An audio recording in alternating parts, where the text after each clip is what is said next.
Hello, folks, and welcome to the A to Z Sports Big Orange podcast. Wherever you listen throughout the world, we thank you for listening to us. Every week, we talk everything Vols here on the Big Orange podcast. And if you want to listen to it on the reg, go over to the A to Z Sports Podcast Network feed on Apple or Spotify. When you get there, rate, review, but you know you got to subscribe. If you do subscribe, you won't miss our shows when we drop them on Mondays. And speaking of Mondays, it's not one right now because this news cycle was so absurd. Classic Tennessee stuff here, Zach. The news cycle was so ridiculous that we wanted to get out here a little bit earlier. It's a great time to talk through all this stuff. This is really just going to be a therapy session, I guess. But we're usually on Mondays at 6 p.m. Eastern time, but it's Sunday for this one. But Mondays at 6 p.m., frankly, don't matter if you subscribe to the YouTube channel and you hit that notification bell. The A to Z Sports Tennessee Volunteers YouTube channel is where everything that we put up there can be found. And if you hit that notification bell, you'll be notified when we go live. So then you'll know. You'll be here when we're here, and you can comment, have a lot of fun with us. At Charlie_Burris, at ZachTT, at A to Z Sports. Facebook.com/A to Z Sports National. A to Z Sports.com for everything that Zach writes on the internet. And boy, it has been a pretty ridiculous couple of days for content on the internet. Nico Iamaleava, Tennessee's former quarterback, goes from at a team dinner on Thursday night to gone by Friday morning. And it's been an interesting saga because it was also the weekend of the spring game. What? So ridiculous. What's up, Zach? I'm pretty sure that we closed the show last week with, let's just get through the spring game without anything crazy happening. So maybe it's our fault. I don't know. Every time. We definitely did not achieve that goal. In fact, quite the opposite. It is the second straight year that some major drama involving Tennessee and Nico has emerged during the winter and spring period. And it's lots to talk about. It's definitely makes for an even more compelling offseason now for Tennessee football. Obviously, we're going to dive down deep into everything that happened. But, I mean, just my take on the whole thing is this is just so stupid. It's so infuriatingly stupid, the entire thing, because this never had to happen. This dude could have just been your quarterback, but because of decisions that were made by, at least from what we saw, most of the time decisions that had almost nothing to do with him, now you're finding another guy because he's hitting the bricks. And it's just, oh my gosh, it's just so ridiculous. The spring game also happened. It did happen, and now you're evaluating new QB. We're going to talk about that too. Just crazily. Funny, I joked yesterday that Tennessee maybe should just cancel the spring game so they wouldn't have to talk to the media, but they did a good job. We'll get into all that too, but they did a good job the way they handled it all. They did. I mean, it was Mike Keith's first game in the booth. He was awesome, except for right at the very beginning, he said that they were in Nissan Stadium. You know, old habits die hard there. But other than that, I mean, they were awesome. Him and Ramon and Hubbs and Swain, so good. And yeah, we'll discuss everything here. Just never a dull moment with Tennessee sports. That we can't have just a regular. Why can't we just have an off season? Come on. We'll discuss it right after I tell you about Zen Sports, our great partner. You all know about Zen Sports at this point if you've been listening to this show. But if you don't, now is the time to download the sports betting app in Tennessee. When you sign up, you'll get the $100 no danger first wager. That's right. When you place your first bet in Zen Sports, you can get reimbursed for the amount of your bet up to $100 if that bet loses. No other sportsbook offers you a premier sports betting experience with 24/7 top-tier customer service and faster withdrawals like Zen Sports. And here's other big news. NCAA baseball is now live on Zen Sports, so get in on that action. Download their app at zensports.com today. Zen Sports, betting just got better. If you have a gambling problem, call 1-800-889-9789. Terms and conditions apply. Must be 21 or older in Tennessee to bet. Zen Sports, go download it. Okay. So let's just start here. I mean, we were saying this before we got on here, Zach. Like, where do you even start? This whole thing is so absurd, and there's tons and tons of layers to it. But I guess we can start just going through the timeline, and I think we can interject kind of with the stuff that we've heard, that we know, that we've seen. I mean, this is really just a conglomeration. You, Zach, have actually been able to talk to folks closer to the situation. And then, of course, we've all seen what everybody else is saying. We've heard on message boards and in articles and all of these things. It's been the biggest story in college football, period, for 3 days now. And so this will just kind of pull together everything we know. I feel like that's a decent place to start. So I guess this really goes all the way back to December. Well, it really goes back all the way to the beginning. This kid gets a contract for $8 million at the beginning of his recruitment. He committed to Tennessee while we were live on this show, one of our funnier episodes ever, where it was unexpected and it happened, and we were able to discuss it literally in live time. And as a part of that, it came out Tennessee very purposely made it public that they gave this kid a giant NIL deal at the time, by far the biggest one that anybody ever knew about. And, what's crazy now is that we all said back then, I know we said it on this show, just like, it's risky giving a guy this much money. He's 18 years old. You never know exactly what's going to happen. It's a pretty crazy precedent to be set. Now, obviously, all this time has passed. Tons and tons of guys are getting millions and millions of dollars to play college football. That $8 million deal is, chump change now. Well, it's not really. It's still a ton of money. But, guys have just continued to up that ante. And it's still just as risky, clearly, here. I mean, this thing can go south in a second. And, again, it didn't have to. So you move forward to December. And I might ask you your take here, Zach. In December, this news came out, and I don't even remember the exact specifics. At that point, was the news that that they were shopping him around? I don't remember the exact specifics with December. I think there was some rumor, and here's the disclaimer with this is there's really no on the record reporting when it comes to NIL, right? Transfer portal. College sports has always kind of operated in the shroud of secrecy. I mean, we've seen it with coaching searches for decades. So there's lots of rumor, there's lots of speculation, there's lots of off the record, things that are said behind the scenes or that's not reported. So everything is kind of like you take it with a grain of salt. You never really know what to believe, what not to believe. Like with anything, the truth is usually somewhere in the middle. And you kind of assume that when it comes to some of these rumors that you hear from different places and to pick up some steam, that there's usually at least a little bit of truth to it, right? So we know in December that they had the Mike Matthews deal, which we believe, that happened like right before the portal closed in that December winter period or whenever that was.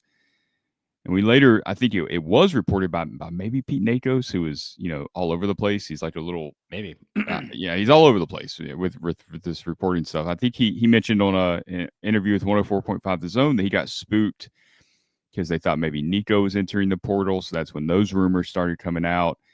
And I remember Miami, I think at the time, was one of the programs that was being mentioned. Obviously, Miami was in the market for a quarterback. They did get their guy in Carson Beck. So that makes sense that Miami would be poking around, and whether he's shopped around or they're calling Nico up. One of his buddies, Francis Maujoa, offensive lineman that Tennessee had been after, is there in Miami. So all of that seemingly would add up. But I think nothing came of it. And I think for us and for Vols fans, we were kind of like, all right, we noticed that. It's not immune. It's not like this guy's, he seems locked in with Tennessee, but the possibility's there that maybe something happens. And then nothing really came of it. He didn't ask for transfer papers, so you kind of moved on. It seemed like everything's good, moving into spring practice. This is really kind of a hindsight 2020 take, obviously, but I probably thought this to a certain extent at the time. We just didn't know the details. We didn't know exactly what was going on there and how all of it had actually played out behind the scenes. As you're saying, it's such a such a black hole of information. We're just, are there actually contracts? What do the contracts say? What are these kids actually getting paid? How do these things actually work? Like almost nobody really knows except for like Pete Nakos. He's the one guy that somehow all of these rules, I've said it before, every time something like this happens, it happened with that Mike Matthews things where there was all of these, there's a dead period and there's a waiting time and a whole thing. And where's the set of rules? Does the NC or whoever, does this rule book just get given to Pete Nakos and he just leaks it out one thing at a time? Like, where is this? I think Nakos is kind of like and this isn't a shot at Nakos. I don't know the guy. I know there's lots of stuff that's been out there back and forth. I'm not interested in taking shots at the guy. I just don't know him. I don't know what he knows. But at this point, he seems like the narrative maker. Like if you want a certain narrative out there from whatever side, it goes through there and it works. So that's kind of my view of that situation. I mean, kind of like Pete Thamel. He's just one of those guys who's super connected with coaches, ADs. And he kind of came out of absolutely nowhere. I don't really know how he created this network. I mean, Thamel's been in the game for years and years and years. This guy just kind of came out of nowhere, but he works for, sort of one of the predominant companies right now in On3. But, back then, hindsight 2020 now, you should have fully worked it out at that point. Whatever it was, if you wanted Nico to stay, a lot of people are having a little revisionist history right now. I think everybody would have been happy for Nico to stay. Nobody wanted him to go in the portal at that point, right? So both sides could have. That would have been the ideal time for both sides. Exactly. If some sort of adjustment need to be made, and that's business. And again, we don't know what all those terms are, what the going rates are. I know there's a lot of focus on the money, but to me, the money's not the numbers aren't that big of a deal to me because they're getting so absurd at this point. It's really, side note, it's a cautionary tale.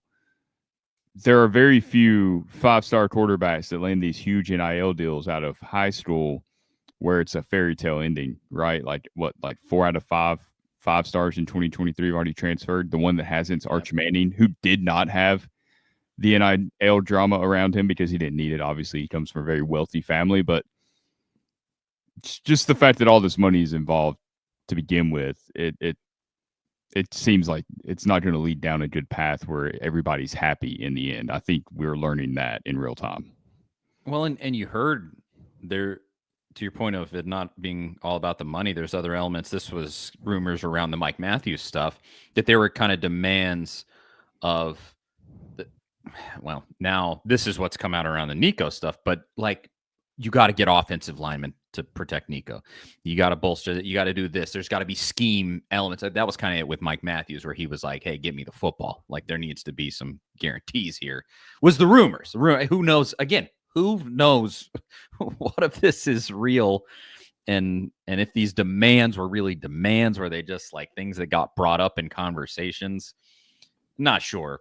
But the ideal situation would have been back then that this gets worked out.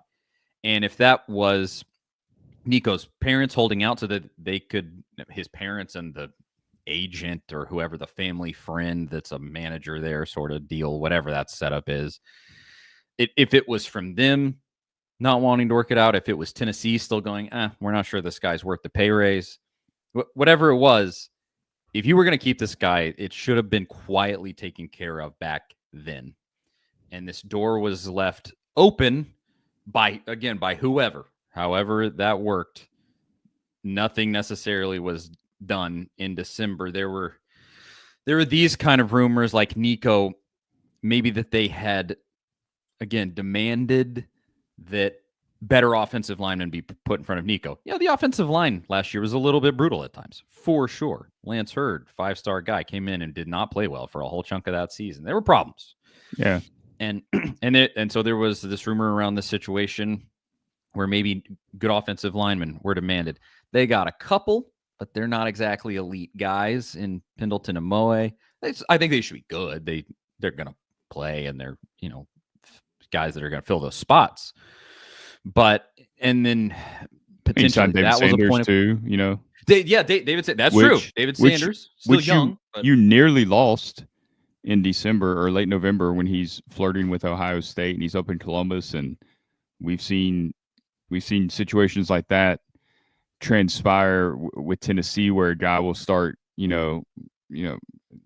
flirting with another program, and you lose the guy. They held on to him, so that took a lot of effort. You hold on to the top offensive tackle in the nation, so it felt like they did try to address the offensive line. That's tough. I mean, everybody wants offensive linemen right now. There's a shortage of those guys, so that's one of those things that's like you can't just throw money at it and make it happen. Yeah, the guys that are available are the guys that are available, and you can't, that's completely subjective. The guys in front of Nico this year are completely different and might be awesome. You don't know at this point. And so maybe that was an element too. But regardless, we get to this month. Kind of the reports are that this shopping around of Nico's services started a few weeks ago. And at that point, whoever that they were calling around to, again, this was probably Nico's parents, agent, again, allegedly, who knows? They start shopping around his services, and one of the people that got asked was Dan Lanning at Oregon, again, allegedly. This is all hearsay and in reports. They approach Oregon, and Dan Lanning turns around, says no, and then turns around and calls Josh Heupel, apparently, and tips Heupel off that Nico's representation is trying to see what their options are. From in that intervening time, we don't know what happened between when that got found out and the day before spring game. What I would hope happened in that intervening time is that Josh Heupel started preparing in his mind. We either got to pay this guy because this is nonsense. These people will not stop trying to milk us for more and more money. They won't stop playing these games, these renegotiations, doing all this stuff. And so we either got to pay it, nip it in the bud, or I got to start preparing to find another guy. Am I okay with Jake Merklinger? Do I need to start looking in the portal? And I don't think anybody really knows exactly who they've evaluated. There's been some rumors that have come out so far that they are talking to, since this all came to be, that they are talking to players that are out there that are maybe going to make themselves available. We'll see if that actually comes to fruition on Wednesday. Wednesday's going to be wild. Not just for who can Tennessee get in this spot, but is anybody from Tennessee's team going to leave? Yeah, that's the big. This. We can talk about that in a second, but so we're to the intervening time in between when the shopping starts in the last few weeks, and now up to this past Thursday.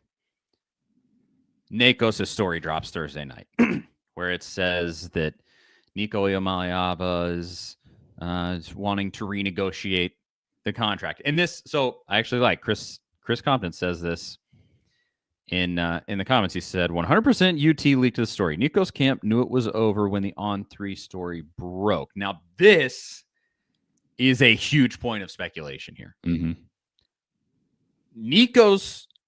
That camp says that UT fed this to Nikos. But then you have other people, and I would say a little more of the general logic around this. Like, if you really think it through, what motivation does UT have to leak this out? That doesn't make sense to me personally, that Josh Heupel would push for leaking out this information that ultimately is going to be detrimental to that situation, unless Heupel was already considering it done, where he just went, let's go ahead and burn this bridge. Let's just do it. We got to just, we're going to put this out there.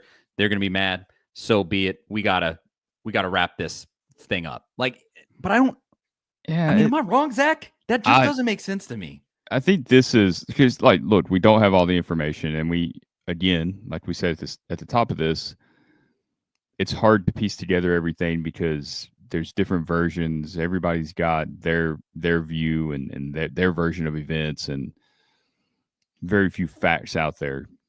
But yeah, it doesn't.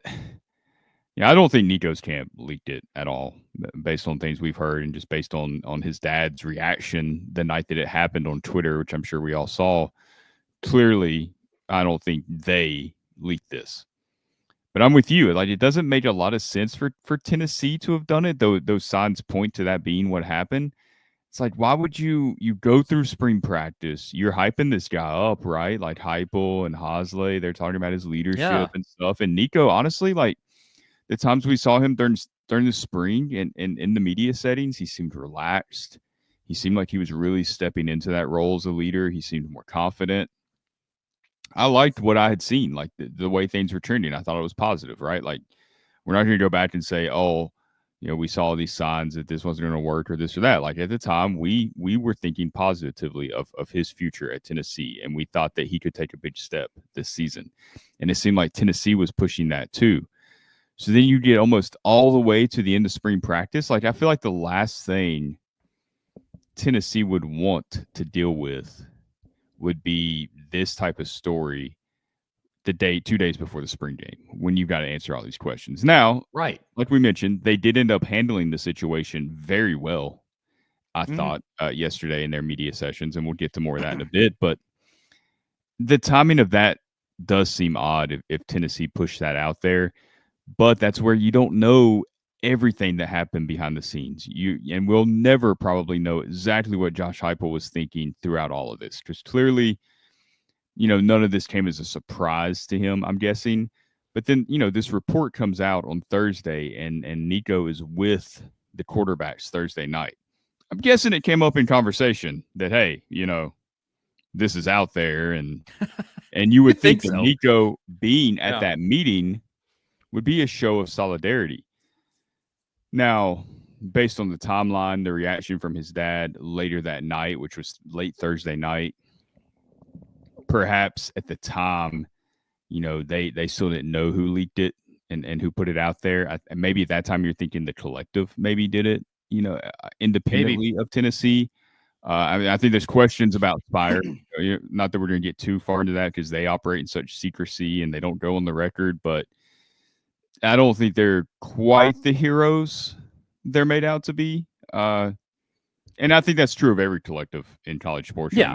Because I don't know that anybody's really fully equipped to handle these types of negotiations in college sports the way they are being handled, with no real contracts, no real structure, no consequences, no buyouts. It's craziness. But it would seem that maybe after that, Nico was with the quarterbacks late Thursday night, then they find out, they think that Tennessee's leaked this. That would explain what comes next, which is Friday when the real bombshells dropped and Nico's not at the final walkthrough before the spring game. I guess I just feel like it's pure speculation on my part. A narrative that just makes sense to me, or a way that this would have played out that makes sense to me, is that Nico's camp is just amateurish. None of them are professional anything as far as this goes. None of them are actual agents. None, Drew Rosenhaus is not in there, like making deals on Nico's behalf. And I do wonder if like the family friend leaked this unbeknownst to the parents or something, and then everything blew up, exploded in their face, and then that person is trying to do damage control. Oh, it was Tennessee. Tennessee put it out there. Of course it was. I could see that, but I mean, for who knows? That you were never. If that actually is what happened, you're never going to know that. That is never going to come out there. But that would make sense to me almost more than, I still just don't get it. I know people in the comments are saying there could be motivation there for Tennessee to leak that. Maybe. It just doesn't make 100% sense to me. It kind of doesn't make sense from either side. This should have just been worked out behind closed doors. The timing. Yes. And even if working it out behind closed doors was Nico leaving, even if that was how they worked it out, it still should have never come out like that, no matter who did it. And that was a real shame. And then, I mean, Nico's dad with the tweets. Dude, what are you doing? Like, just, I mean, what are now we know pretty clearly falsehoods He's just putting them out there. More games being played off the field than on. And Pete Nikos, he called Pete Nikos a bitch. I mean, bro, what are you doing? What are you doing? And all of that is just so crazy. I mean, this not just the most classic Tennessee stuff. Like, even if this is going to happen, it has to have some kind of ridiculously sensational element like that, with the kids' parents like coming out and making crazy statements like that. Like, of course, that's tough. I think about that whatever you want, but outside looking in, Team Nico here, in my opinion, and the way that I am seeing it as a third party that I am, except as I mentioned, we've had some kind of behind the scenes information that we've been able to obtain. Zach A to Z Sports says, it just seems like Nico's team just overplayed their hand here, just completely. They just kept pushing and kept pushing and kept pushing when you should have just been happy with $2.5 million, which is reportedly what it would have been this year, about as a part of the current agreement. I mean, $2.5 million, brother. You didn't crack the top half of the SEC in your stats in the way that you played football. You didn't, against good SEC competition. He wasn't just not amazing. In some of those games, he was bad. Now, against weaker competition, he really showed some serious promise, and he had moments like game-winning pass against Alabama and some things. He did things. He really did things. But you look at the full body of work, this kid didn't play at a $4 million level. I don't think he played at a $2.5 million level, frankly. Now, his value to Tennessee winning 10 games, except really the defense won 10 games, and Dylan Sampson won 10 games, but I digress. But, realistically, winning 10 games at Tennessee, they're going to make that $2.5 million back and more. So it's kind of neither here nor there. But if you really want to look at it as like what this guy should realistically be paying for what he gave back in his stats and play on the field, he didn't even play up to $2.5 million level. And I didn't want to rag on the guy because I thought he was progressing decently. He had trouble. He was slow processing. It was pretty clear. But at the end of the day, he very clearly had physical traits where he would make passes and you just went, oh, ooh, that right there. Like, that's why this guy got rated as a 5-star. That talent is in there. He just has to harness it and make it and have it be consistent. But it's tough.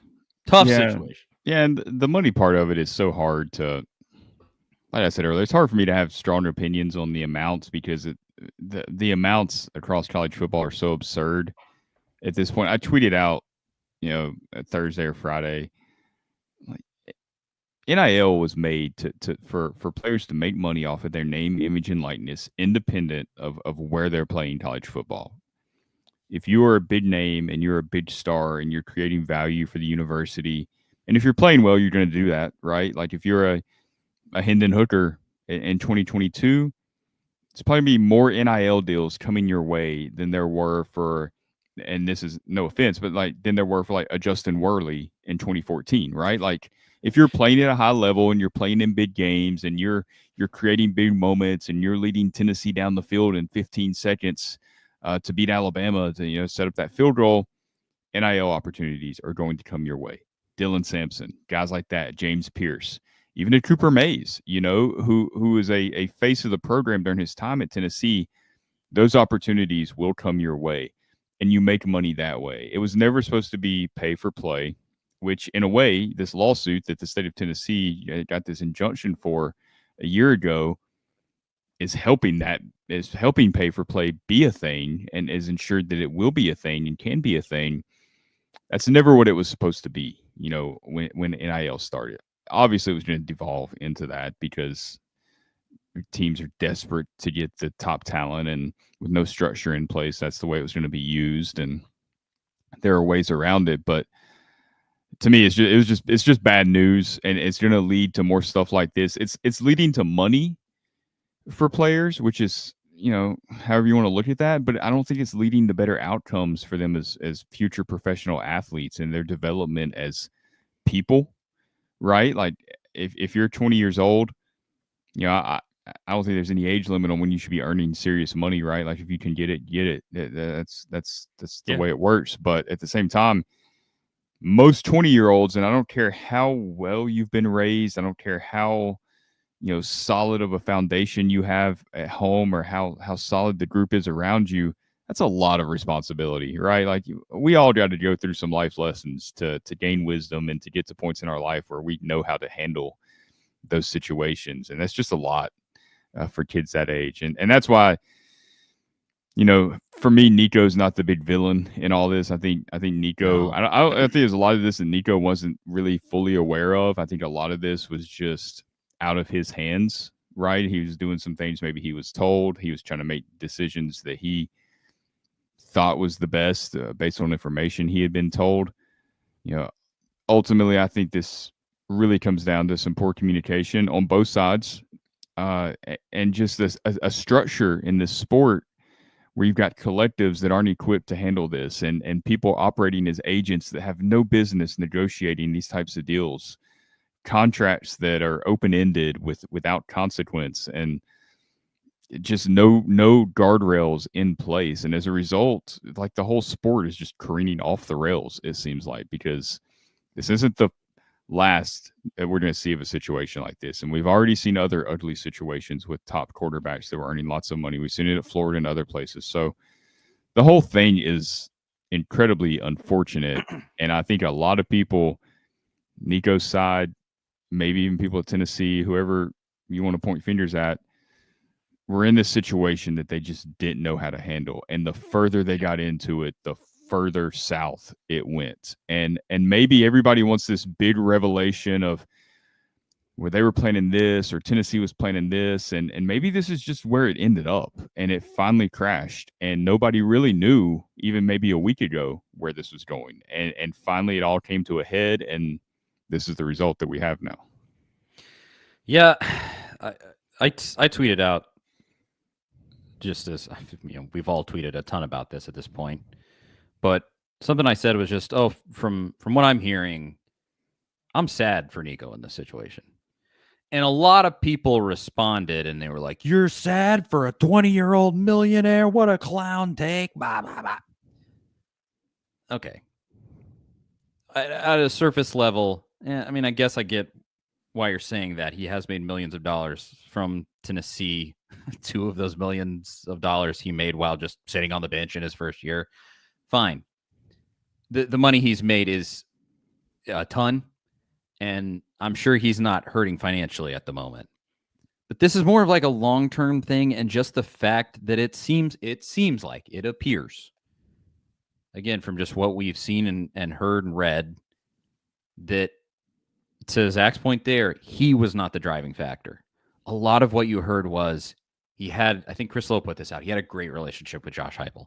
Yeah. It seems like he didn't want to leave Tennessee. I don't think he wanted to leave Tennessee. I don't think he did either. I don't think he wanted to. I think even Friday, when he didn't show up, I don't necessarily think that was a I'm for sure done. I think that's what resulted, right? Like I don't think that was a good decision on his part or his camp's part, or whoever pushed him in that direction. I don't think that's ever going to be a good decision, right? Like I can say that all these other things can be true that I've said, but about Nico and how you feel about him. But even as a 20-year-old, I do think that's a point where you got to stand up and say, no, this isn't, like, I'm the one in the locker room with those teammates, right? Like I'm the one that's been on the field. Nobody else, nobody in my family or around me in my camp, nobody's actually putting in the blood, sweat, and tears with these guys like I am.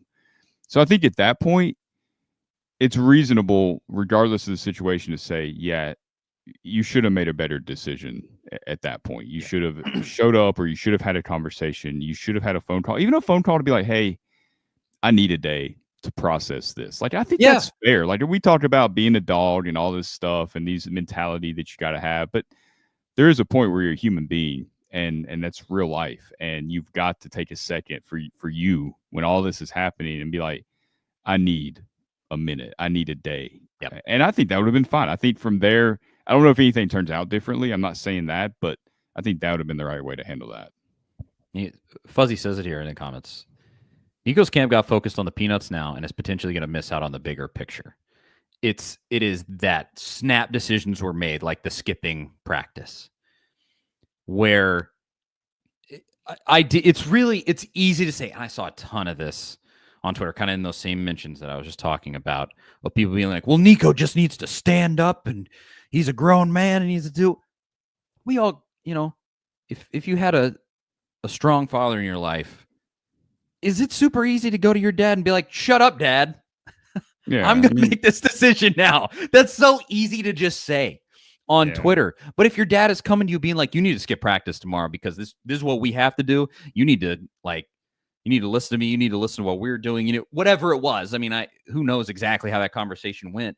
I mean, for most of this guy's life, he has been a 12, 13, 14, 15, 16-year-old, a juvenile playing sports under the guidance of his parents, just like every other, kid growing up hoping to be an athlete. Who do you trust the most in the world? The people that have been right there by your side. So that's an easy thing to say, but I don't think there's many people that are doing that. No, I don't think there are. And that's a great point. The missing practice was just that was a red line that you couldn't cross. And I think maybe it was just them going, this got leaked. We're pissed. This is over. It's done. I don't think that they realized that if that was the case, because a lot of people called it a holdout, like as if he was skipping OTAs. At first I said that. I'm not sure that was the case. I think they were quitting. I think that's been mischaracterized. I don't think that was. I think they were quitting. I don't think that was a negotiation tactic. I think that was a snap decision that was made within a matter of hours, right? Because you're talking Thursday night, everything's fine. And then Friday morning, they practice early in the morning. So within 10 or 12 hours, 10 hours maybe, that tweet from his dad came out almost midnight. So maybe within 8 hours, you've made this decision, and that was just a snap without a lot of thought. That I don't think that was part of this grand negotiation tactic. So I think that's something that's just been a bit mischaracterized. And sometimes things don't have to make sense. People make decisions all the time quickly like that. When you look back maybe a day later, you're like, oh, I wish I would have thought that through a little better. I think that's mostly what that was. But, once that happened, that was the point of no return. It was over. Yep. And to the comments point there, I think that is really just them missing the forest for the trees. Because first of all, it looks like we'll see on Wednesday. Maybe they already had a full-blown deal lined up, and maybe Heupel figured that out, and that's why he leaked. We'll kind of find out. This is gonna be a crazy week coming up. Maybe they already had a deal worked out, but the news so far, you saw John Bryce tweeting out some stuff yesterday. He's a very well-connected guy at Football Scoop and used to be around Knox. He was a reporter for VolQuest for a long time. He said Notre Dame's not interested. USC's not interested from what he's hearing. You've heard UCLA is probably a big player, but UCLA might be broke. Yeah, that might be not. It might not. I mean, that might be a safe face. It never gets reported how much that deal's for, but maybe it's just $1 million, and you're kind of taking a loss on what you would have got at Tennessee type situation. I don't know. That's speculation. Again, like you said, we'll see, but I don't think it's going to be robust. The market for him, certainly not as robust as it would have been in December, partially because quarterback position is not something you're trying to solve in April, right? And exactly. and Nico's not looking for a situation where he can go, compete for a starting job moving into his third year of college. It's a tough time to be wanting, to be going in the portal trying to find a home. You kind of got to find, who wants you, what's available, rather than you're, got a list of suitors lining up at your door offering, $3 or $4 million.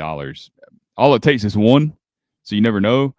But it doesn't seem like there's going to be a long list of people there looking to pay that money.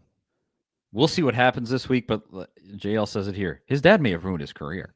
That's how monumental this could be. I hope that genuinely, I hope that's not the case. I hope it doesn't turn out that way, because by all accounts, everything that I've heard, this kid's a good kid, and he's come in. Absolutely. I don't think that he's ended up being the strong out front leader like a lot of people were hoping. It seems like he's a lot more meek, mild, a little more introverted, a little more of a loner kind of a kid than a lot of people were thinking. But other than that, I mean, like we were just saying, the reports are had a great relationship with Heupel. Pretty sure he didn't want to leave this program, and he has been a go in there, work hard kind of guy.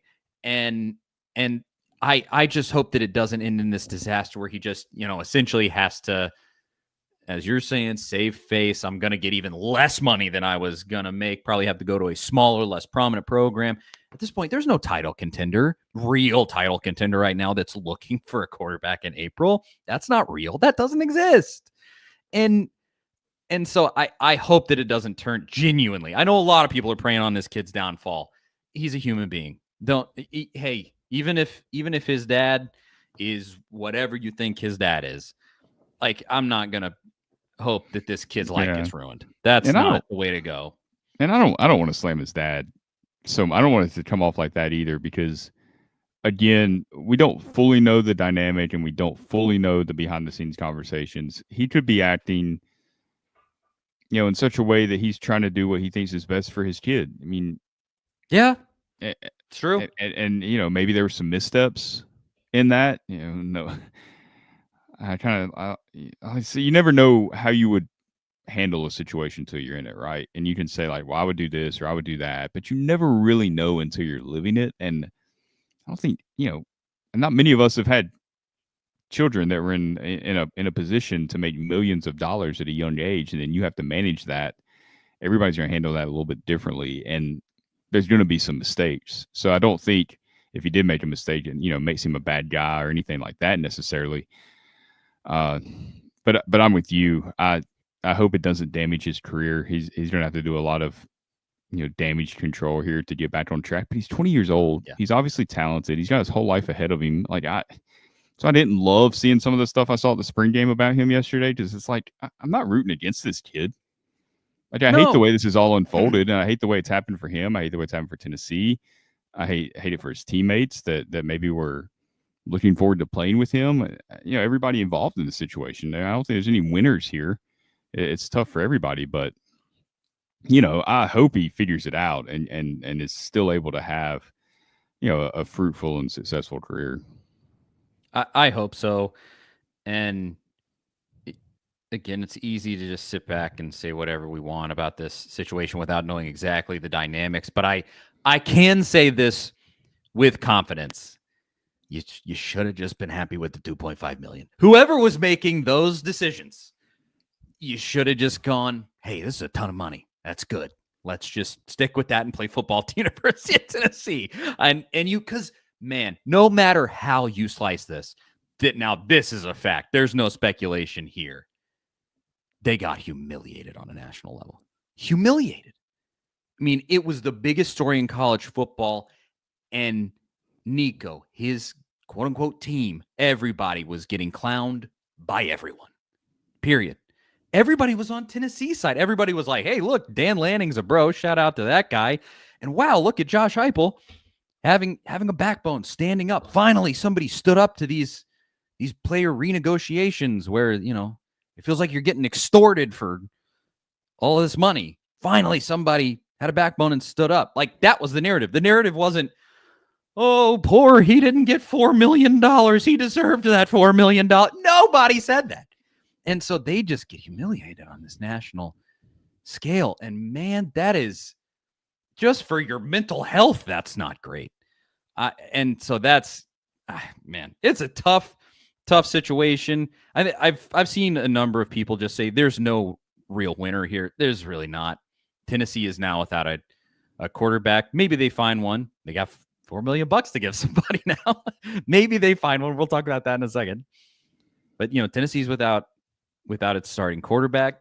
Nico's without a place to play football, and they have to go figure that situation out. They get, blasted on a national stage like that. And so there really is not a winner here. I mean, you can talk all day. Oh, we knew Nico stank. Tennessee's better off without him. Think whatever you want to think there. He wasn't great last year. Maybe Tennessee did stumble into a better quarterback situation here. We'll see. We'll see what happens. But until then, this didn't need to happen. Again, I said this at the very beginning of the show. My overarching take all of this is just so deeply stupid. Yeah. So stupid. It never had to happen. Take your 2.5 million and have a good time. Or if you're Josh Heupel, nip this thing in the bud in December. Like this was another piece. This was another piece that there was that I got pushback on. A couple of my tweets, I said Tennessee was not perfect here. They're not blameless, and a lot of people like, oh, Tennessee did great. They were perfect. They didn't do anything wrong. In the decision to end this on Friday, sure, they absolutely made the right decision, 100%.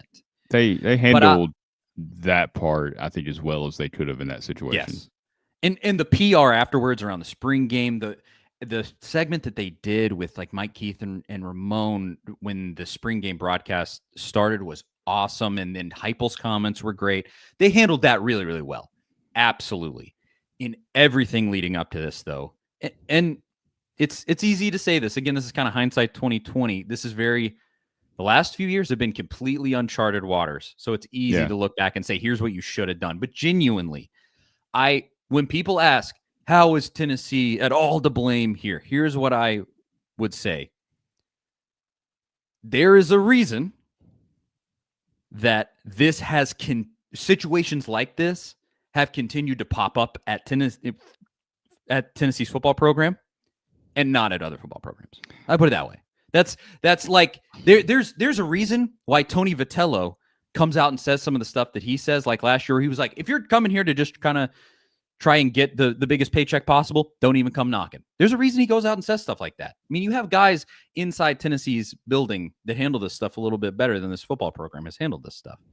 And the exact specifics, again, as we said earlier in the show, it's such a black hole of information. You're not sure exactly what it is, but I can go, there's a reason why this stuff's not happening in other football programs, and it is happening here. It's something. Try to identify it yourself, but I just look at it and go, why? Mike Matthews, the DB. Why am I blanking on his name? Gibson. Yeah, it's Ricky Gibson.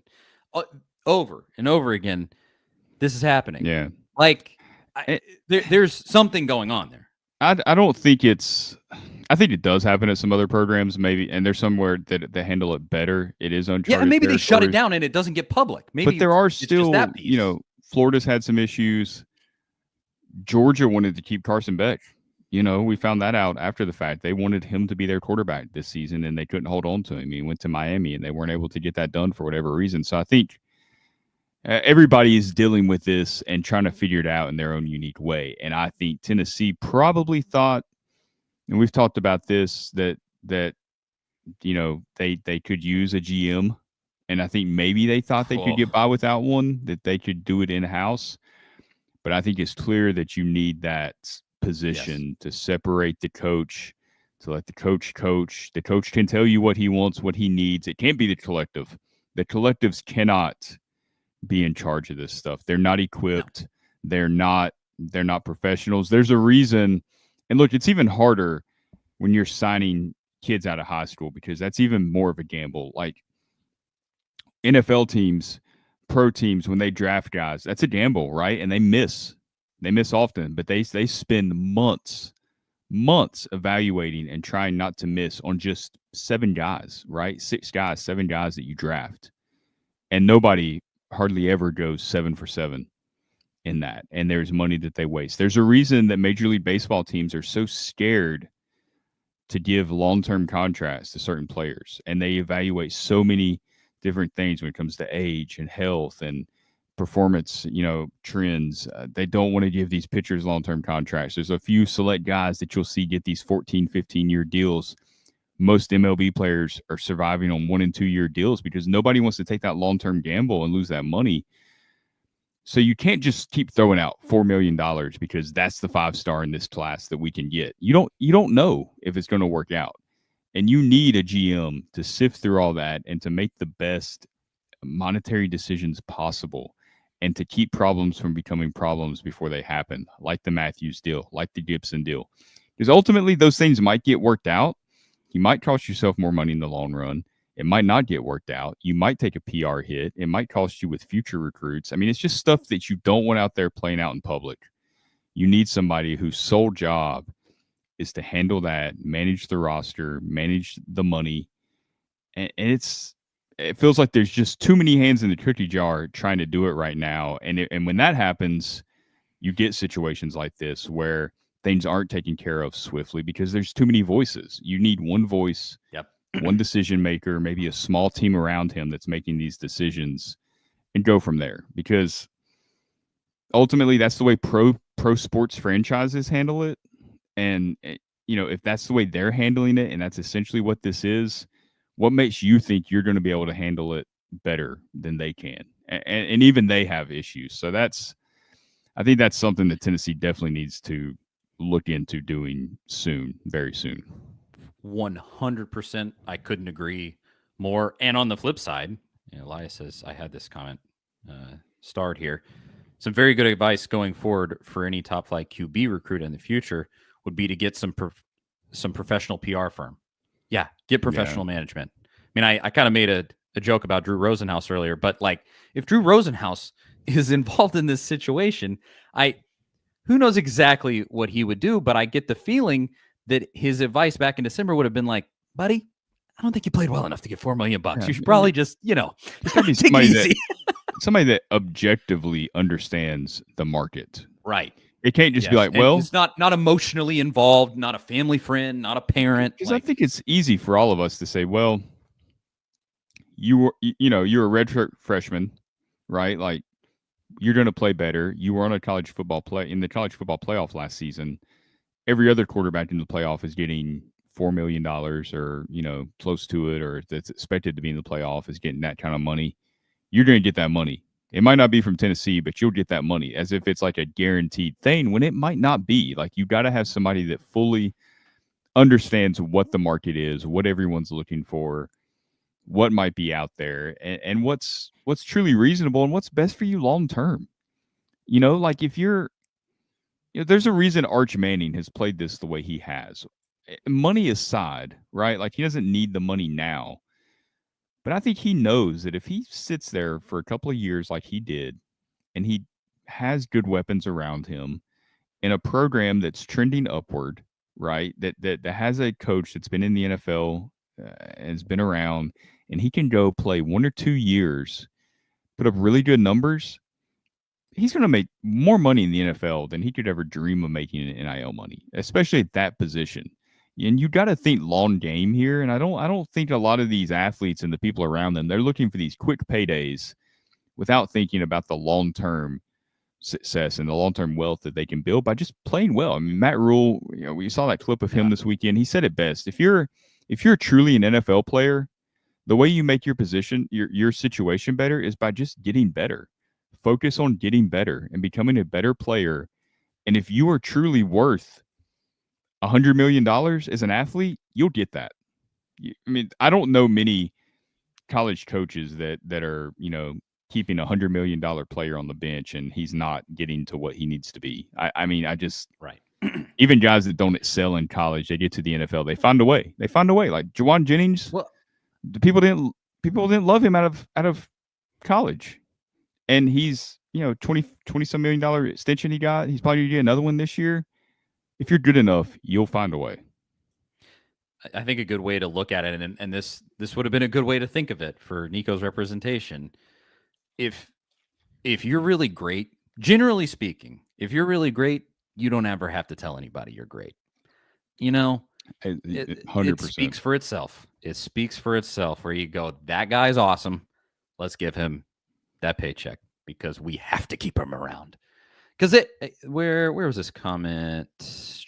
Yeah, Jeff said it right here. I think everyone at Tennessee, this is sort of his theory. I think everyone at Tennessee knew Nico wasn't the guy. I'm not sure that's totally true, but Nico, and then he says Nico's family knew it as well, so they wanted their money up front. Now he can go sit on the bench again as QB2 and delay the inevitable. I don't know if it's that cut and dry, but I think there could be an element there of his college career is not panning out exactly how we thought. He's not, going in and being the superstar that we exactly thought he was going to be. And so maybe they're like, we better get this money now because he's probably going to make more money at the college level than the pro level. I don't know. Again, total speculation. It's Jeff's theory there. But maybe it was a situation like that where they were like, we got to be greedy now because this is when he's going to make the most money. I still got, I mean, you're so early on in the college career still. Because ultimately everybody was like, oh, he only has 1 year left. You sure about that? Sure he only has 1 year left? Because I don't think that he played good enough to leave after this year, frankly. Yeah, that was that. I remember that was going around last year. And like, yeah, I always hate it when a college player enters their career with that mindset of, when they say I'm going to be spending my next 3 or 4 years at this university. Like, you don't know how things are going to pan out. Not at all. And if you're thinking about that, you're not going down the right path. And this is as cliche as anything I'll say, but it is what Nick Saban said. You embrace the process and you live it day by day. You put in the work that day, and then you get to the next day, and you keep stacking those days, and you see where it goes. And if you do that, then you have a chance. Then you have a chance to be an early round draft pick. But it ain't just going to happen because you're a 5-star coming out of high school and you're really athletic. We've seen a ton of those guys never make it. Well, I just hope, but before we move on, we actually got to talk about the spring game for a little bit here and what happened subsequently. Because Tennessee has a brand new quarterback now. By the way, Rory McIlroy is already in the early stages of a meltdown. He double bogeyed the first hole. Oh, Rory, brother. Yeah. We were talking about that before we got on here. How was he going to blow it this time? Not to be cynical, but a lot of golf left. Man. Come on, man. Well, but go back. I just hope that everybody learns lessons here. To what we were talking about for Tennessee. I don't mean to dog Tennessee here because, as we said, I think in the time after all this went down, I think Heupel handled this really well. I think the PR around it on Tennessee's side was really good. It got basically the entire college football world on their side. I think they set a precedent that a lot of other athletic programs are looking at and going, thank you for doing that. I think what they did at the end of this situation is good. But to what we were just saying, where, kind of why is this continuing to happen at Tennessee? Why are we seeing 3-4 examples of this all within a year, and it just is continuing to happen? Should it be, let's get a GM? Should it, and get more structure where Heupel is a little more separated from those types of things, somebody that could nip these things in the bud before they become public, before they become bigger problems. I hope Tennessee learns in that way going forward, because it needs to happen. You can't have this happen really ever again. You can't ever have this happen again. Easier said than done, but there's that. And then on Nico's side, whoever made whatever decisions, whoever leaked this, said this, did that, whatever, I hope that this doesn't ruin this kid's career. I hope that he gets actual professional representation from here that will give him good advice from a dispassionate third party. And I hope that he goes on to have a fruitful career, and that I hope it's not that, they don't believe in his NFL ability and they're trying to milk everything out of college. I hope that's not the case. I hope he goes on to play only NFL, but everybody needs to learn a lesson here, despite the fact that Tennessee handled it well on this back end. There's plenty of lessons to go around. And maybe, Chris says here, GM John Gruden. Let's do it. Let's bring him in. He's ready. That interview with Mike Keith was so good last week. Might as well. But I think John just wants to break down film and get into the weeds of what kind of routes they need to be running. Seems like he's having a ton of fun over there at Barstool. So yes, it does. But whatever it is, let's all learn a lesson. Once again, Tennessee has to be the guinea pig for one of these things where, we're right out front. We were right out front giving Nico massive money, and we kind of kicked that off. And then we're right out front being here's how an NIL deal can go wrong, folks, too. So, yeah, there's that. Anything else, Zach, before we actually get to the spring game? What happened? I think that, about covers it. We've got an article coming out on A to Z Sports later today, maybe tomorrow. I'm not sure. One of our college football writers, Ryan Roberts, is putting together with some sourced, background on what we know as far as what we believe that happened through this whole situation, dating back through last winter. So be on the lookout for that. I'm sure it'll be all over social media whenever that comes out later. Yeah, definitely. Hit it up, A to Z sports.com. So now to the spring game. You are without Nico Iamaleava. The spring game wasn't on TV. That's the way of the world now. So stupid. It's the way of the world now. It's 1947. Yeah, exactly. Radio only. Everybody trying to be secretive about it for whatever reason. I mean, what I've heard around that is that they just don't want like the talent on this team right before the portal opens. They don't want the talent on their team put on great display. I guess whatever the reasoning is, fine. It's a disservice to the fans, and I hope everyone knows that. But fine. But what it did force kind of everyone to do was listen to Mike Keith on the radio. Mike Keith's very first broadcast of Tennessee football, and it was awesome. They were excellent. I love that entire team. Hubs down on the field, Swain and Ramon. I believe Swain is also in the booth up there with them, doing updates. And then Ramon is the color commentator. And it was so great. Obviously, Ramon, great friend of the show. He's been on here a number of times, and he's part of 104.5, who we're sort of partnered with. And it was amazing to see that all come together. And I'll just start there. I don't know if you have anything to say about that, but it's so surreal to have Mike Keith on the mic for Tennessee football. It just, even if there was nothing to really call in that game, they just kind of talked the whole time and just vamped the entire time. And then they would just be like, oh, well, Jake Merklinger threw a touchdown. Look at that. There it is. Okay, now back to that was sort of the whole time. Yeah. There was really no directly calling action. It was a little awkward in that way, but they handled it really, really well. That might have been, and I love that. That might have been one of the most productive things, though, that happened in Neyland yesterday, was the fact that they kind of got to do a dry run of their broadcast with a new group. So that, I've said it every time we've mentioned Mike Keith. The guy's such a pro in everything that he does. I mean, he is not just somebody that's trying to do radio and host. He is born to do the job that he's doing. So it's excellent to see him at Tennessee. Obviously, couldn't have been a better person to do the job. But I have no doubt that whatever they went through yesterday, he will use that experience to make the broadcast even better this fall, which cannot wait for those games to happen.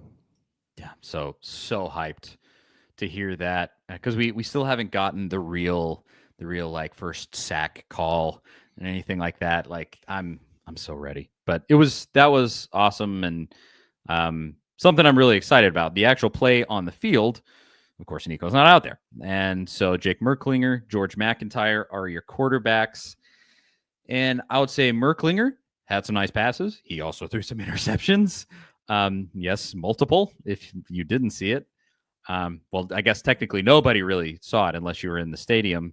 But if you weren't in the stadium, a couple of interceptions for him, but a couple of nice passes. JL says it in the comments here. Rodarius Jackson looks like a baller. He had an awesome one-handed catch that kind of blew up, the videos of it that came out. And then Jack Van Dorselaer, who's was he a 4-star? I think 4-star-ish tight end coming in. He had 3 touchdowns in that game. It does kind of feel like we sort of elect someone every year at the spring game where it's like, he had a massive spring game. He looks great. And then he like barely plays ever during the season. Jack Van Dorselaer might be that guy. But the good news is Kitzelman is hurt, and so maybe Jack Van Dorselaer does get some play. And you have, it looks like you got a pretty nice piece there. So that was cool. Ben Hall brings up, he said, I love Travis Smith's size. Yeah, I think he's going to be a dude. Yes, there was definitely some talent on display there. That's exciting. It's obviously tough to look past the quarterback situation. It's just what everybody's going to talk about. But there's the offensive line to think about. You're not going to learn anything about the offensive line from what happened yesterday. It's still kind of the same thing. I think they're figuring out at the guard spots. I think you might still be figuring out at the center spot. And that'll be something to watch more in fall practice as we get really close to the season. But there's that. Through all the Nico stuff, we did kind of hear that there are like some legitimate concerns about the offensive line coaching. So I know that's a big thing in the fan base. Might be something to it. That might be something we got to watch for Heupel. We've seen, his 2 predecessors struggle with that Will Friend and Jeremy Pruitt, Don Mahoney and Butch Jones. Yep. That can make or break your coach, man. If it ain't right at the offensive line, it's gonna be hard to win a national championship. It's gonna be hard to get past the first round of the playoff. That you got to be really good at that position, and I think this is going to be a bit of a prove it year. There might be some decisions that have to be made after this season. We'll see how that goes, but I think if you're questioning the development there, I think that's fair right now. Yes. I think I said it after the season probably, where I was like, I don't know that I'm going to directly call for Glenn Ellerby to be fired, but if they got a new guy, you're not going to get a complaint out of me. That's how I kind of put my current feeling on that situation. So, there is that. And yeah, generally you just didn't really learn anything from the spring game as far as the offensive line goes. But you did see some really exciting talent, as we've already mentioned. And for the most part, it was just kind of drills that they ran, and then a little bit of scrimmaging, and then just kind of fooling around in general. It didn't have a ton of structure, really. The ending score was 14-14. They tied. Like, it just is, you got to take it with the biggest grain of salt, because the goal on Josh Heupel's part was to show as little as possible, and I think he achieved that. But as far as Merklinger and George McIntyre go, I would say of McIntyre, in terms of pure skills, I think he's the best guy that you have, just from the look of yesterday, purely from yesterday. Pure skills, that he is so young, and he's also so skinny. I think he could stand to pack on a few pounds, some muscle, getting with the strength and conditioning. And I'm sure he's in the process of that. That just takes time to do it the right way. Yes. But I think long term, he probably has the higher ceiling of these two guys. But from what I saw yesterday, could Jake Merklinger take over and be close to as effective as Nico was, at least last year? We'll never know how Nico was going to be in terms of his progression this coming season. But could Merklinger be close to what we saw to Nico last year? I think so. Am I wrong in thinking that? I mean, Nico wasn't that good last year. Am I crazy, Zach? I think the team around him has to play well. I think it all boils down to that. If the offensive line plays well, and if your receivers are better, which I feel like the receivers will be, I feel really good about that group. The offensive line's a complete wild card. We won't know until we know, that we can speculate and say this person looked good or that person looked good. It doesn't matter until they play Syracuse, until they get into the season. Then we'll know if that offensive line's good or not. If they're good, I think Merklinger can be good enough, as long as the defense plays the way it did last season, which is, I like Heupel's comments about the defense, that they're a mature group. Again, we'll see what it looks like. But if the offense around Merklinger plays at a high level, I think he can be good enough to do what they need to do to win some of these games.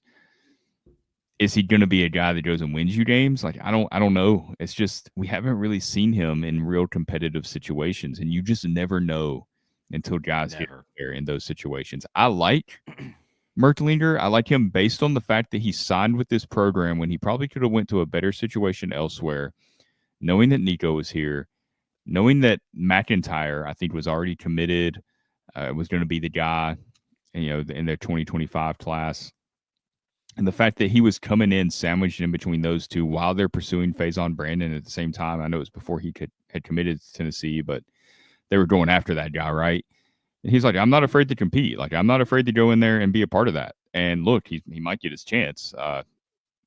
Just kind of how it works out. You really never know. You just go and work hard, and maybe you'll get your chance. But the fact that he comes in with that mindset, and he wasn't this guy that was like, I'm going to go to this school because they're guaranteeing me a starting spot. He wasn't guaranteed anything coming to Tennessee. That alone makes me like this guy and have a high opinion of him. We'll see how it translates on the field.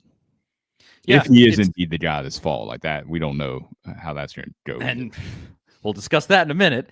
But I pretty much agree with that across the board. He's just a complete unknown. You never know.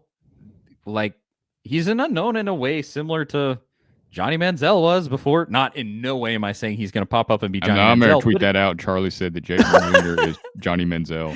But he's he is a essentially unknown redshirt freshman. That was Johnny Manziel. Like, nobody really knew that guy's name, and he ended up being a complete freak. And hey, who knows what it would be with Merklinger at first glance. I don't think he's going to be that guy, but I think he's absolutely, as of right now, serviceable and can make plays for you. And maybe in terms of things that Nico did, maybe he's a smarter decision maker, maybe a quicker decision maker, and some things like that, which that stuff is not physical ability. That's obviously between the ears, where I think Nico's not as strong as he could have been. A lot of it's confidence, just being confident in your decisions, yes. and not being afraid to mess up. You cannot be a quarterback and be afraid to screw up. Like, you're going to throw an interception. It's going to happen. Yeah. Obviously we don't want it to happen, but you can't be afraid that's going to happen. I think Nico at times I think that he was guilty of that at times. Yes, spot on. And so it's just going to be a situation where we got to see what happens. It's kind of the same. Somebody in the comments, Ethan said, running back is a wild card. They're nice, but how nice can they be? There was really no clear indication of who's going to be number one. I think on the depth chart, will there even be a number one? I think on the depth chart, technically, Deshaun Bishop was listed first, but what does that even mean? It'll be or. Right. That's all it's going to be. And Star Thomas, who's just you're hoping is going to be kind of the veteran presence there, like a Jabari Small type guy there. Yeah, hopefully. I think you kind of missed last year. Yes, I think you did, especially when it got into Dylan Sampson being banged up, and you really needed a guy to give a breather to Sampson. Yeah, it would have been nice to have that guy. Now, I think it's going to be a little bit of running back by committee, just as we've been suspecting. Ride the hot hand type deal. Right. And yeah, we'll just have to see. A lot of this will come into much clearer view when fall camp rolls around. And yeah, that's going to be very interesting to see. And to that point, who knows what we're going to see exactly at that quarterback spot on the depth chart come fall ball, because reportedly Tennessee is thinking about going out and dropping cash on a new guy, as they should. I think I basically tried to listen to as much stuff as I could around this. I think it was Tony Basilio on the one that I watched of him, and he had mentioned that something he was hearing was that some of the donors were feeling a little spiteful, where they really felt like, how about we go and show this kid how we can flex $4 million. I hope that's the case. I really, really hope that's the case. Because who knows exactly what they'll do or where they'll go. But what have you seen, Zach, of anything? As far as going after a quarterback? Yeah, because you've seen the speculation. Heupel said they're going to, but we don't know if that's going to be a starting quarterback, a backup. I mean, old friend Gaston Moore is still out there without a home and has a 1 year of eligibility left. I think that's a very reasonable possibility if you want a depth option that can come in that room. He played some snaps for you last season.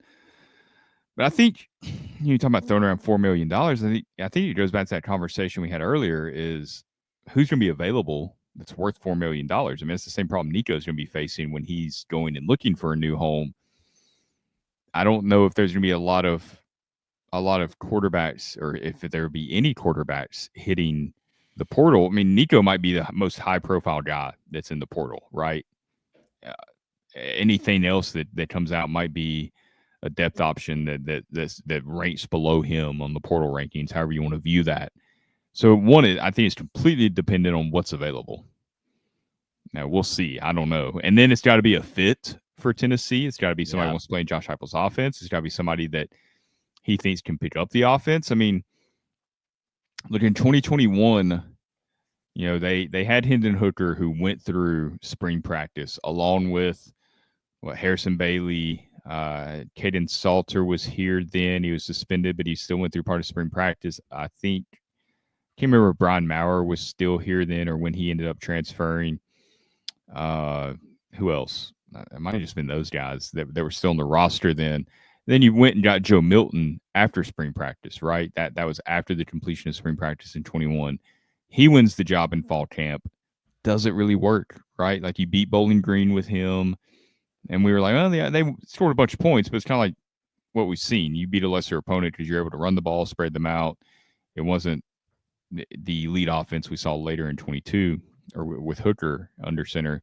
You lose to Pittsburgh, you put Hendon Hooker in, who had went through spring practice, so a little bit more experience, and he excels. That's really the only example we've seen of a quarterback really just excelling in their first year of starting with Tennessee, or their first year being at Tennessee in this offense. So I don't think there's any guarantee that you can go get a guy in April, put him through fall camp, put him out there against Syracuse, and be like, this is our star quarterback who's going to lead us to the playoff. Is it I mean, maybe it's possible if the right situation pops up, but I think if I had to place odds on it, I'd say that's unlikely that happens. So I think your best option is you find a guy that can compete with Mertlinger. But I would still lean towards Mertlinger winning that job just based on his, year of experience in the offense already. So I would lean towards some of what folks are saying in the comments here. If you're going to get somebody, it's going to be through tampering. Yeah. Let's be realistic here. It's not necessarily good for the game of college football that people do this, but it's what everybody does. It's what, when I said earlier, where I hoped that in the intervening time from when Dan Lanning supposedly told Josh Heupel about Nico shopping his services around, or his parents doing it, or whoever, I hoped in the intervening, we're going to run the tamper too. Yes, exactly. Beautiful. Great comment. But I hoped in the intervening time from when they found out to right now that they're preparing, that maybe you start throwing out some feelers. You start looking around, because now you're in this situation, and potentially, if what I just mentioned, if what Basilio said is true, and you have some motivated donors, you go, hey, we got a $4 million check sitting here for somebody. Come on down, make yourself known. And then maybe Ben Hall says Andy Staples also said to watch for a guy who's not expected to transfer. That would be the best. If that happens, yes. I mean, great. I'm just, it's just hard to forecast what's going to happen there. It's such an unknown. And when you go into the spring, it's an unprecedented situation. So really, we're just kind of wait and see what happens. That would be great if they can find a guy like that. That would be best case scenario. You can find a high profile guy that can slide right into this offense and make an instant impact. It certainly seems like Heupel and Tennessee are open to that. Whether that presents itself is the question. So everything's just got to come together for that to happen. Some of the names brought up here in the comments: Avery Johnson from Kansas State, Sawyer Robinson at Baylor. The Big 12 guys are ones that I've seen brought up most frequently. Why exactly that is, I'm not entirely sure. I mean, you can't get anybody from the SEC by the rules. I believe it was in 22 after spring practice that Brian Kelly got Jaden Daniels from Arizona State. I think it was after spring practice when that happened, and then that wasn't a name at the time. I mean, because he's at Arizona State, so it wasn't a big name here in SEC country. Obviously, that worked out pretty well. He's the best rookie quarterback in the NFL last season. Went to the playoffs. Yeah, so it can happen. It's just you can't guarantee that guy's going to be there. David says, I heard Luke Altmaier. Keenholz? I don't know. Who is that? I feel like I should know that name, or I've heard that name, but I don't know exactly who that is. If he ends up being the guy and leads Tennessee to a championship, we'll come back and find this clip of you being like, who is that? Who is that guy? Hey, I hope that is what happens. They are looking, though, I think. If they aren't, that's a massive mistake, but I think they are. And hey, maybe they do find somebody. This makes sense. So Ethan says there's a lot of veer and shoot offenses in the Big 12. That does make sense. If you're looking for guys with fit, but I just didn't know, has there been the one I've seen is Avery Johnson. A ton of people saying that just on Twitter, just speculating that. Was there some sort of, have they spoken to him? You wouldn't know. You can't know because Tennessee's not supposed to have spoken to him. No, it's like everything. Like we've said a bunch on this podcast today. There's so much rumor and unreported stuff and speculation that you just kind of got to read between the lines, and some of it's true, some of it's not. I will know within the next week or two, because I imagine this would move really quickly. I mean, if Tennessee's going to make a move for a guy, I don't think it's going to be somebody that enters the portal and then, a month later they're still hanging out there. I think if they land somebody, it's kind of like we're talking about with the tampering stuff. They enter the portal, it's a do not contact tag, and we kind of already know, hey, this guy's heading to Tennessee. So yeah, I would expect things to move quickly this week if something happens. Yes, I think you definitely might know who your dude's going to be by Friday. Oh, yeah. I think that's very possible. Yeah. If they are working the back channels as we're speaking right now, which they better be, put it that way, they better be working the back channels right now. There's these changes you may know by Friday, or earlier. So, yeah, that's most of it. All of that at this point is kind of speculation. There's 10,000 different ways that you could talk about this whole thing. I think we covered a lot of them, Zach. Anything else? I think the biggest thing now, outside of looking for a quarterback, is you got to keep the rest of your roster. I mean, early signs of that, I think, and you never know, right? Like we've learned this now over the last few months that nobody's untouchable, right? Not a person on this roster is untouchable. There's not one person that you should be like, that guy's not going anywhere. There's lots of guys we don't think they're going anywhere, but you just never really know. All it takes is one phone call. Clearly, all it takes is one day, and everything can change. But based on the tone we heard from the team on Saturday, and they put out Arian Carter, who I think putting Arian Carter on that podium yesterday is a sign of how you view him as a leader for the defense, right? Like you wanted a representative from the defense, and that was your guy. And I like kind of his mentality. And then having both quarterbacks, especially putting George McIntyre as a true freshman out there in that situation, that shows the trust you have in him as a teammate and as a player on this team. And then Miles Kitselman, I thought putting him out there, didn't play in the spring game. Great. He's injured. That was a huge statement as far as how you view his leadership. But the tone we heard from those guys, especially from Kitselman, like, I believe in this team because this team is a team, how close every room is. That's encouraging stuff, and he was convincing. Maybe he's blowing smoke. I don't know. We'll find out, I guess, this coming year. But he was convincing to me. So maybe this is something that galvanizes this team. Maybe it's the best thing that ever happens to this team. And that's not a shot at Nico by any means and his talent, but maybe that's something that just brings this team closer together. And they play with a chip on their shoulder this season. And they, like the Ohio State deal, losing to Michigan. If they don't lose to Michigan, do they make that run in the playoff last season? I don't know. Like they seem to be playing inspired football after that. So maybe that happens for this team. You just never know. But I think that's got to be the hope. And the first sign of that being the case would be if they're able to keep their whole roster, as far as impact players and starters together this week. Yes, going to be a lot to watch for this week. It's going to be a crazy week because that House ruling that could potentially put some guardrails on this stuff. I mean, first of all, even if that comes through, the fix isn't going to be immediate, but that's not coming through by Wednesday. And so it's going to be a madhouse, man. It's going to be a madhouse with everything that's going on. As I mentioned, I think there's probably a lot of programs that went thank you to Tennessee for kind of setting this precedent. Maybe it helps some that Tennessee showed, no, you can just look at these kids and say no, and not have to deal with these constant renegotiations. Tennessee's been the guinea pig for everyone else in college football. The first big public NIL deal, the NCAA knocking on their door over the Nico deal a year ago, with all that happened, the ensuing lawsuit, and now the quasi holdout, whatever it was, this whole situation. Tennessee's kind of the first to go through that at this time in the year.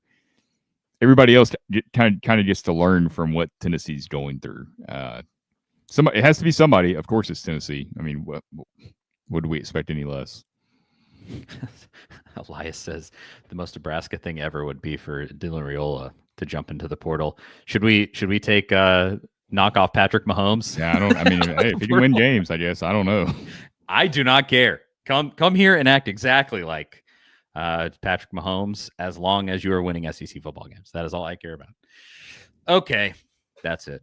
I'm Charlie Burris. That is Zach Reagan. I mean, we could talk baseball, but honestly, this Ole Miss series hasn't wrapped up yet. And so, and it's still just kind of the middle of the season. They're still figuring it out. Basketball, you did at the spring game. We didn't mention this, I guess. You did host Rodney Rice, who was the teammate of Gillespie. Jacoby Gillespie at Maryland, and a guy who would be really nice to pick up, Rick Barnes. Oh, and Rick Barnes got caught on camera with at the Cracker Barrel. Most Rick Barnes thing ever. Yes, with the kid Elijah Freeman from I love it so much. LMU. It's so good. So good that Rick takes these guys to Cracker Barrel. It's so awesome. But yes, both of those guys. Freeman would be great. Rodney Rice would be great to pick up. And hopefully that happens this week too. There could be a lot of stuff that happens this week and a ton to talk about. Next, we probably will go back to a regular Monday show next week. So yeah, we'll sift through it all. We'll be here. Charlie Burris, Zach Reagan, the A to Z Sports Big Orange Podcast. You know where to find us: Twitter, Facebook, YouTube, blah, blah, blah. You know where to go. Thank you to everyone who watched. And I will say, hey, we obviously, because of the sort of nature of this show, we got a lot of people watching. Hit the subscribe on the YouTube and the notification bell so you're notified when we go live. And A to Z Sports Tennessee Volunteers YouTube channel. But thank you again for watching. To everybody here, we could not do it without you. I always say it and I always mean it. We seriously appreciate it. That's it. We will talk to y'all next week. See you guys later.